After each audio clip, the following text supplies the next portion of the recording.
En el Estado de México esta tarde se anunció la detención de 27 presuntos integrantes de una célula conocida como los Alfas, relacionada con el cártel Jalisco Nueva Generación. La jauría de los Alfas cayó de madrugada. 2 rehenes con vendas en los ojos respiraban a golpes de pánico mientras afuera, en la colonia Vista al Nevado, un convoy silencioso apagaba las luces para no alertar a nadie. Eran las 2:20 de la mañana cuando las puertas reventaron y el tufo del pozo oculto se mezcló con el polvo del primer disparo. Abajo yacía un cuerpo en descomposición. Arriba, 18 sospechosos boca abajo, manos temblorosas sobre la nuca. Entre ellos había 3 menores que no alcanzaban la mayoría de edad.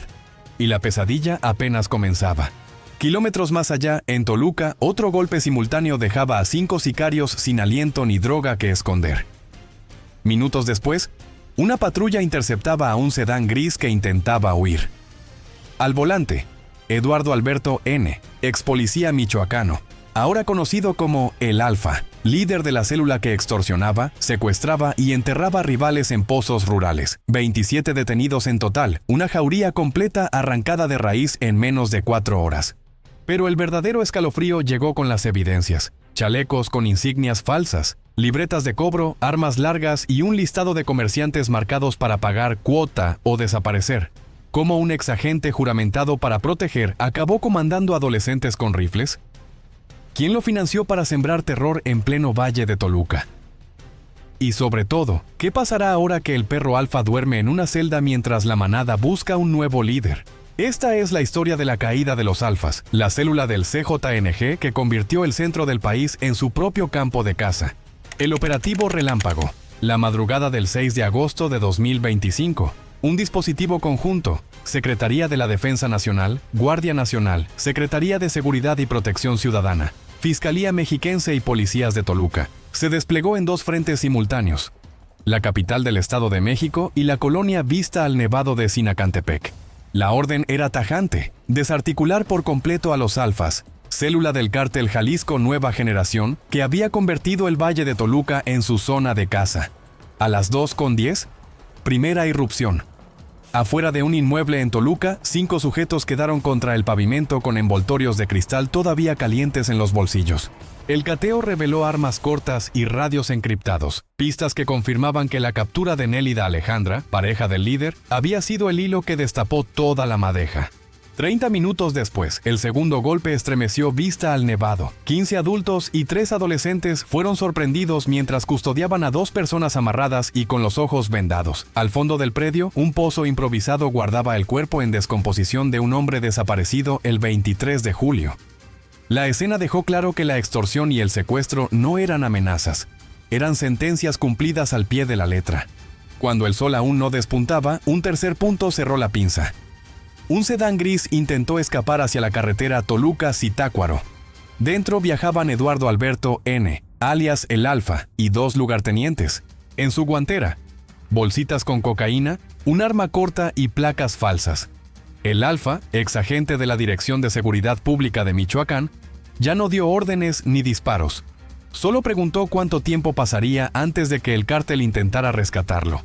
Lo que no sabía es que su propia novia ya había contado lo suficiente para derrumbar la jauría. Y así, en menos de 4 horas, 27 capturas, 2 rehenes liberados y un pozo convertido en prueba silenciosa. Pero detrás del uniforme roto y las esposas cerradas se escondía otra pregunta: ¿cómo un ex policía michoacano se transformó en el perro Alfa del CJNG en el centro del país? Esa historia comienza mucho antes del primer disparo. Y es allí donde nos adentramos ahora. Del uniforme a la jauría. Su nombre real es Eduardo Alberto N., pero en los callejones de Toluca lo respetaban, o lo temían, como el Alfa. Antes de mandar a sicarios, patrullaba calles con placa y pistola reglamentaria. Formó parte de la Dirección de Seguridad Pública de Michoacán. Nadie sabe con certeza cuándo dejó de obedecer órdenes legales y empezó a seguir los rugidos del cártel Jalisco Nueva Generación. Pero sí se sabe por qué lo buscaban: homicidio, secuestro, extorsión y robo violento. Toda una lista de delitos de alto impacto que convirtieron al Valle de Toluca en su territorio personal. El Alfa aprendió rápido la regla de la selva criminal. El miedo es más rentable que la fuerza. Reclutó adolescentes como halcones, obligó a comerciantes a pagar cuotas mensuales y ejecutó a rivales para abrir mercado. Su círculo de confianza no lo formaban pistoleros concorridos, sino gente a la que podía manipular. Entre ellos estaba su pareja, Nélida Alejandra N., una exmodelo de redes que pasó a portar uniformes apócrifos para trasladar armas y drogas sin levantar sospechas. Cuando ella fue detenida con ropa táctica y un arma prohibida, la correa que sostenía a la jauría comenzó a aflojarse. Su interrogatorio dio las coordenadas del primer inmueble cateado. En los cuadernos incautados aparecían listas de clientes morosos, cifras en efectivo y sobrenombres crípticos. Había incluso un apartado llamado Cantera, donde se detallaban pagos semanales de 500 pesos a menores que servían de vigías. 3 de esos muchachos fueron capturados la madrugada del operativo, aún con los tenis nuevos que les prometieron como señal de lealtad. Para blindar su poder, el Alfa contaba con armas largas, chalecos con insignias falsas y vehículos robados con números remarcados, todos hallados en los cateos. Sin embargo, el mayor blindaje era su pasado como policía. Sabía cómo pensaban sus antiguos compañeros, qué rutas evitaban y cuánto tardaban en tramitar una orden de cateo. Esa mezcla de conocimiento táctico y brutalidad lo convirtió en un generador de violencia imposible de ignorar. Lo que no calculó fue la traición dentro de su propia manada. Mientras él huía en un sedán gris, convencido de que la ruta estaba limpia, la información filtrada por Nélida ya viajaba en el canal encriptado de la fiscalía. Y cuando la sirena apagada se plantó detrás de su auto, comprendió que el olfato de un ex policía no siempre basta para detectar el aroma de la delación. Si el perro Alfa cayó por la mordida de su pareja, ¿cuántas mordidas más harán temblar las filas del cártel Jalisco Nueva Generación en el centro del país? ¿Cómo cazaban y cómo cobraban? El negocio de los Alfas era simple y brutal. Cada negocio del Valle de Toluca tenía un precio. Tiendas de abarrotes, refaccionarias, tortillerías y hasta pequeños talleres recibían la misma visita. 2 hombres con chalecos negros, un sobre Manila y la advertencia de siempre: paga la cuota o desapareces. Las cantidades variaban, de 3,000 a 5,000 pesos quincenales para locales modestos. El doble si el dueño había denunciado antes. En las libretas aseguradas se veían columnas ordenadas como contabilidad empresarial: cliente, monto, estatus. Nada de improvisación. Todo cobro tenía su fecha y si el pago no llegaba se activaba la sanción. Un video de amenaza, un cristalazo o en casos extremos, un levantón express. Para mantener la red viva, el Alfa reclutaba halcones adolescentes. Les ofrecía tenis nuevos, 500 pesos a la semana y la promesa de subir de rango. 3 de ellos, de apenas 16 años, fueron capturados junto al resto del grupo. Su trabajo era sencillo: vigilar patrullas, grabar matrículas y avisar por Telegram si alguna víctima pensaba acudir a la policía. Una vez marcada la alerta, entraba el equipo de cobro. 4 hombres armados que grababan videos en tiempo real para presionar a la familia mientras alguien vaciaba cajas registradoras. El terror también se negociaba en redes. Páginas falsas ofrecían protección para empresarios. Quien preguntaba recibía horas después un mensaje privado con la ubicación de su negocio y una foto reciente de la fachada. La señal de que los Alfas ya estaban mirando. Aquellos que se negaban a pagar terminaban en casas de seguridad como la de Vista al Nevado, donde las víctimas eran encadenadas mientras el clan decidía si convenía liberarlas o enterrarlas. El cadáver hallado en el pozo demuestra que el no tenía un precio definitivo. Cuando Nélida Alejandra N. fue detenida con uniformes tácticos y un arma corta, reveló sin saberlo la bitácora de cobros y el mapa de los halcones. Su confesión permitió cateos simultáneos y la liberación de 2 secuestrados que ya contaban las horas en voz baja. Así, la mujer que el Alfa presentaba como pareja se convirtió en la puerta que la jauría jamás vio venir. Y ahora que la libreta está en manos de la fiscalía, cada peso que no pagó impuesto puede transformarse en una orden de aprehensión. Los comerciantes respiran, pero la manada decapitada deja un vacío. ¿Quién intentará llenar la caja fuerte que el Alfa manejaba a punta de miedo? El pozo y el eco del miedo. La escena que marcó a Vista al Nevado. No fue la ráfaga de luces ni el estruendo de la puerta derribada. Fue el hedor que emergió cuando los agentes apuntaron sus linternas hacia el fondo de un pozo improvisado. Allí, sumergido en agua estancada y tierra suelta, yacía el cuerpo de J.E.G., reportado como desaparecido el 23 de julio. El hallazgo confirmó lo que muchos comerciantes susurraban. Los Alfas no negociaban advertencias, firmaban sentencias. A pocos metros, 2 rehenes todavía temblaban con las manos atadas. Relataron que los mantuvieron encadenados, alternando golpes con grabaciones de audio enviadas a sus familias para apretar el pago. El sótano adaptado como celda incluía un viejo televisor.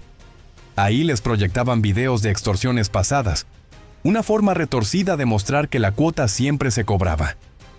Su liberación aquella madrugada fue una apuesta contra reloj. La orden era irrumpir antes de que el silencio del pozo se tragara más voces. La noticia corrió como pólvora por Toluca. En mercados y avenidas, los locatarios cerraron más temprano. Algunos arrancaron carteles con números de extorsión pegados en sus cortinas metálicas. Otros cambiaron de ruta para llevar a sus hijos a la escuela. Porque el miedo no desaparece con un arresto. Cambia de forma. Se hace murmullo en cada esquina.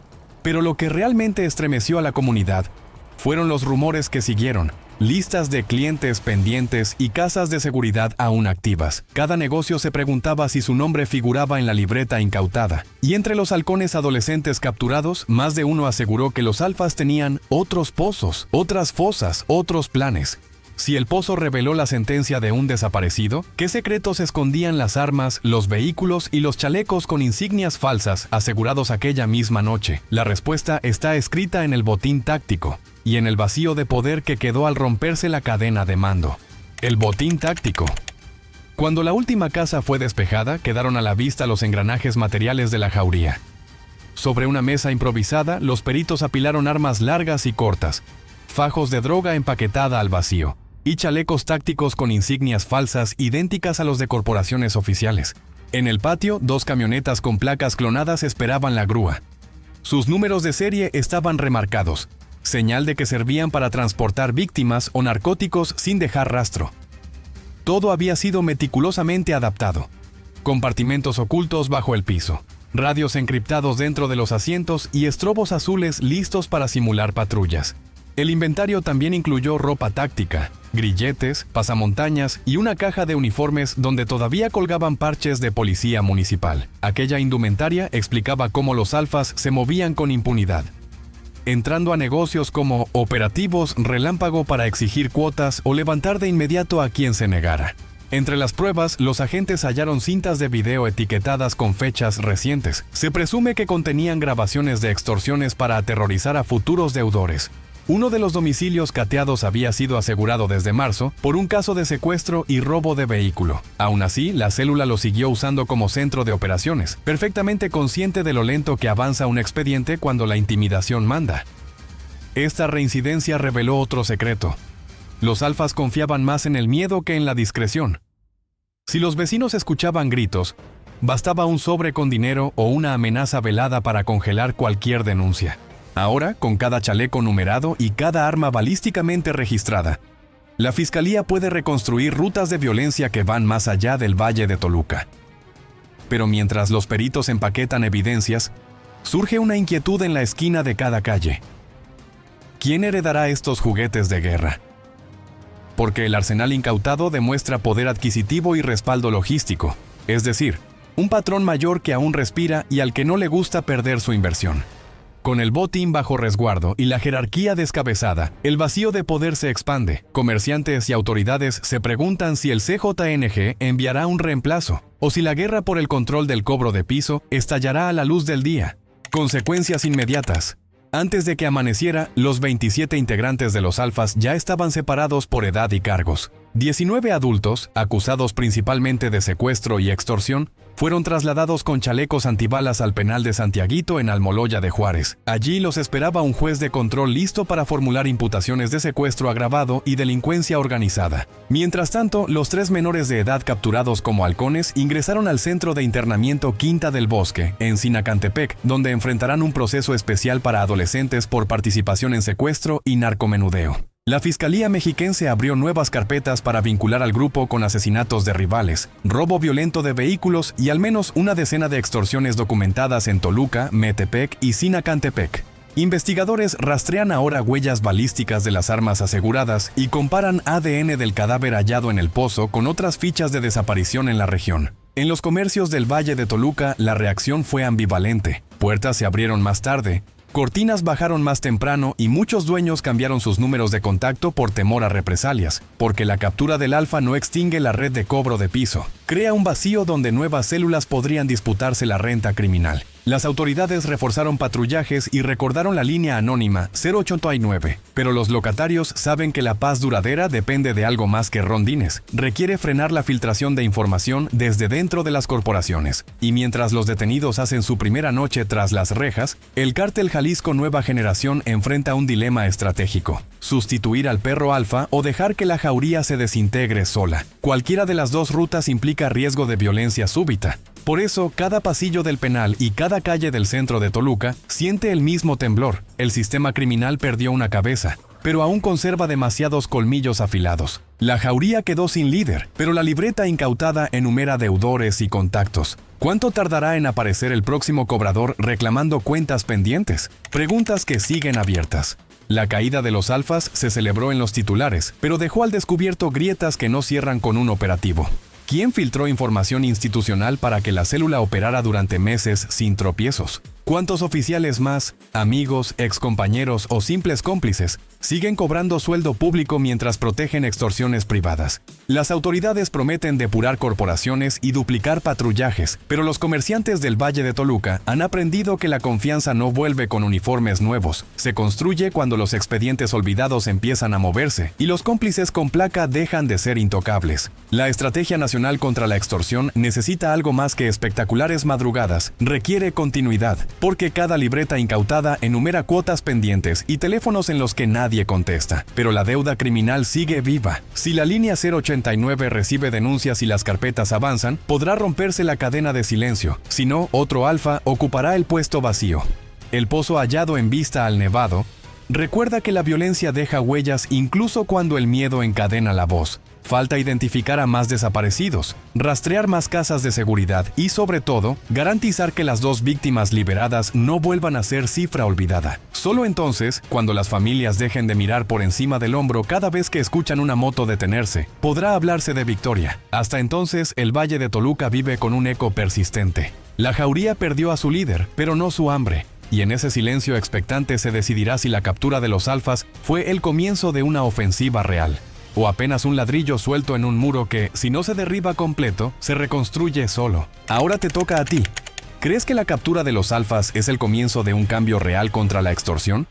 ¿O piensas que otro líder ocupará su lugar y todo seguirá igual? Déjame tu opinión en los comentarios. Cada punto de vista suma para entender la raíz del problema. Y si este análisis te ayudó a ver lo que sucede detrás de los titulares, suscríbete al canal y activa la campanita. Aquí seguimos cada paso de estas historias para que nunca te las cuenten a medias.